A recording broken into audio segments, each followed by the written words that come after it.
About 2.8 million ethnic Chinese live in Indonesia. They make up just 3% of the population, but over the generations, they've contributed greatly to Indonesia's economic and cultural development. They're called Tionghoa, the Bahasa Indonesian word for Chinese people.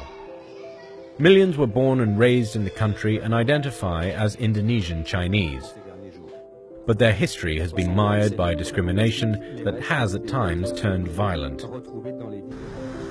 Chinese migrants started settling on Indonesia's main island of Java in the late 13th century.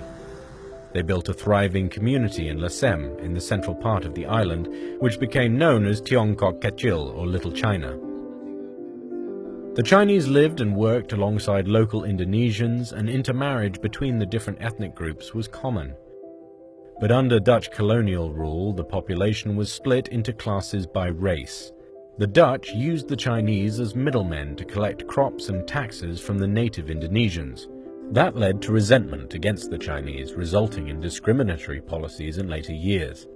When Indonesia gained independence from the Dutch in 1945, then-President Sukarno prevented the Chinese from doing business outside of the cities. Under President Suharto, opportunities for Indonesian Chinese to hold government and military posts were limited. They were also not allowed to practice Chinese traditions and urged to change their names to Indonesian-sounding ones. But Suharto also relied on powerful Chinese businessmen to build Indonesia's economy. When the economy collapsed during the Asian financial crisis, the rich Chinese were blamed for it and became a target of the other Indonesian races.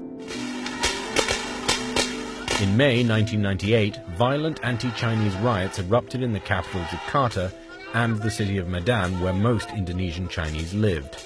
Chinese businesses were looted and burned, and Chinese women were raped. More than 1,000 people, both ethnic Chinese and other Indonesian races, were killed. Policies changed after Suharto resigned as president in 1998. The new government repealed the law banning Chinese cultural performances. Chinese names were no longer discouraged, and Chinese New Year even became an official public holiday. Today, Chinese influence can be seen in the popularity of martial arts, feng shui, and traditional Chinese medicine among Indonesians. Chinese temples can also be found throughout the country. But discrimination against the Chinese can still be seen in some parts of Indonesia.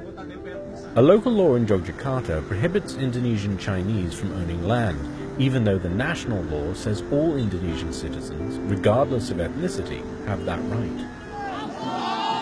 Many locals also wrongly perceive the Chinese as dominating the Indonesian economy, a point often used as political leverage during elections. Hundreds of years after the Chinese first arrived in Indonesia, equality for their descendants is still an uphill battle.